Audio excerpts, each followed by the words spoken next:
Join me as I dive deep into the world of dark psychology and challenge myself to master its secrets to get exactly what I want. The concept of dark psychology is often shrouded in mystery, and for good reason.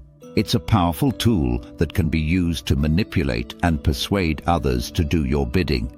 But when harnessed correctly, it can be an incredibly effective way to achieve your personal goals and get what you want out of life. So, what exactly is dark psychology, and how can we use it to our advantage?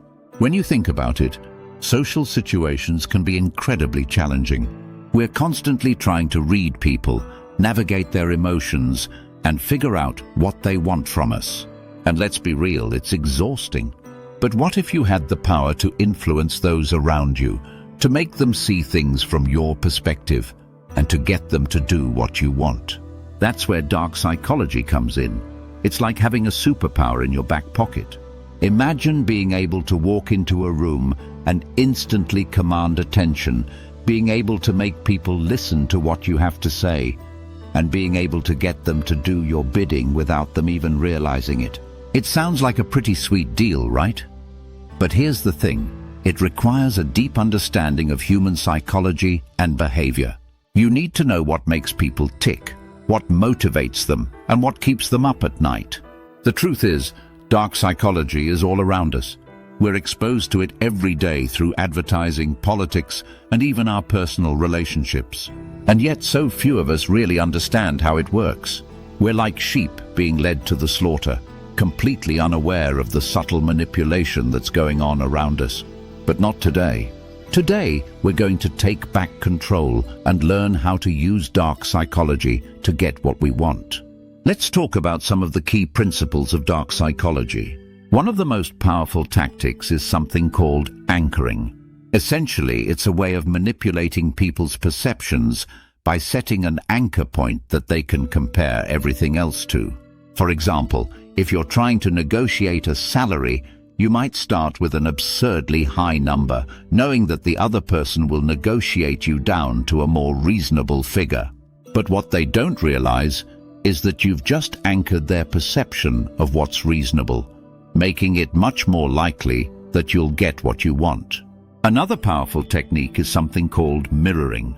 It's a way of building rapport with someone by mimicking their body language, tone of voice, and even their language patterns. When you do this, people start to feel a deep connection with you, like you're speaking their language. And before they know it, they're eating out of the palm of your hand. Influence techniques are another key part of dark psychology. Take, for example, the power of scarcity. When something is rare or hard to get, people's perception of its value increases dramatically. That's why limited time offers and exclusive deals are so effective.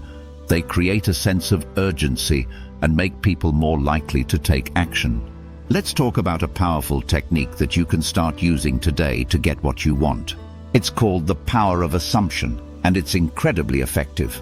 Essentially, it involves assuming that someone has already agreed to do something rather than asking them for permission.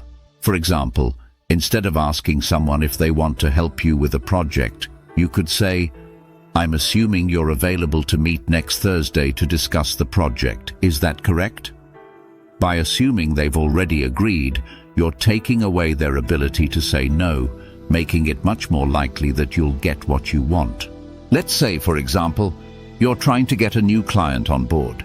Instead of asking if they're interested in working with you, you could say, "I'm assuming you're looking for a long-term partnership. Can you tell me a bit more about what you're looking for?" By assuming they're already interested, you're taking away their ability to say no and making it much more likely that you'll land the client. Here's another example. Let's say you're trying to get a raise from your boss. Instead of asking if you can have a raise, you could say, "I'm assuming I'll be getting a raise soon. Can you tell me what I need to do to make sure it happens?" By assuming it's already a done deal, you're putting the ball in your boss's court and making it much more likely that you'll get what you want. As we've explored today, dark psychology is an incredibly powerful tool that can be used to get what we want out of life. But it's important to remember that with great power comes great responsibility. We need to be mindful of our actions and make sure we're not manipulating or deceiving others for our own gain. When used ethically, dark psychology can be a game changer. So, let's make a commitment to use these techniques for good and to always keep in mind the impact they may have on those around us. Thanks for tuning in, guys. If you've got any thoughts on dark psychology, let me know in the comments below. And don't forget to check out my other videos for more insights into the world of personal development and psychology. See you in the next one.